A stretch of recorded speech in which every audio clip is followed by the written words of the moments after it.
کیلي جینر د نړۍ تر ټولو ځوانه میلیاردره.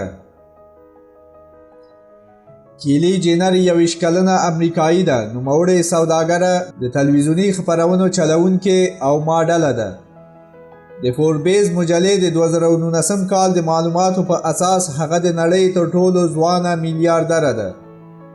اغلې کیلي د کیلي کاسمیټک یا سمساري کمپنۍ لري او د 2007 کال راهیسې د دې کمپنۍ بنسټګره او مشره ده. دې کمپنۍ یوازې تیر کال $380 میلیونه خرڅلاو درلود. نوموړې فوربیس مجلې ته ویلي، ما د هیڅ تمه نه درلوده. د یو داسې راتلونکي په اړه مې سوچ هم نه و کړی، اما په دې لاسته راوړنې له زړه خوشحاله یم. یو ښه تشویق دی. د فوربیس مجلې د معلوماتو په اساس سږکال د میلیاردرانو سرمایه په لویه کچه لویدلې ده. د ریپورت په اساس د میلیاردرانو په سرمایه کې تر $400 میلیارده کمی راغلی. د پانګې د کمی لوی لاملونه د اسهامو د بازار ټیټوالی او د نړیوال اقتصادي تنزیل ښودل شوی. د ریپورت په اساس د امازون شرکت مشر جیف بیزوس سږکال یو ځل بیا د نړۍ د میلیاردرانو میر دی. نوموړی $111 میلیارده سرمایه لري او د شتمنو د لیست په سر کې ځای لري. بیل ګیټس په دغه لیست کې دویم راغلی.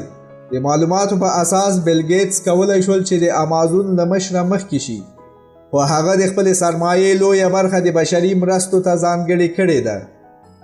د فیسبوک مشر مارک زکربرګ بیا تاوان کړی. د هغه سرمایه $8.7 میلیارده څخه $6.8 میلیارده ته لویدلې. اوس نوموړی د شتمنو په نوملړ کې 8م ځای لري.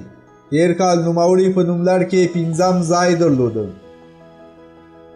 وارن بفیټ د دې لیست په 3مه درجه کې ځای لري. نوموړی $2.5 میلیارده سرمایه لري. د نړۍ تر ټولو زیات میلیاردران د امریکا د متحده ایالاتو څخه دي.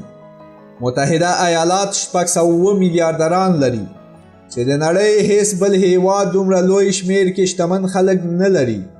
انګلستان یوازې 52 شتمن میلیاردران لري. فوربیز مجله وایي د نړۍ د میلیاردرانو شمیر د تیر کال په نسبت کم شوی. د ریپورت په اساس 240 کسان چې تیر کال میلیاردران و سږکال نه دي. مننه چې د ویډیو تر پایه مونږ سره وئ. مهرباني وکړئ د افغانستان اکسپریس چینل سبسکرایب او د زنګ تڼۍ کیکاږئ تر څو په راتلونکي کې زموږ ویډیوګانې له لاسه ورنه کړئ.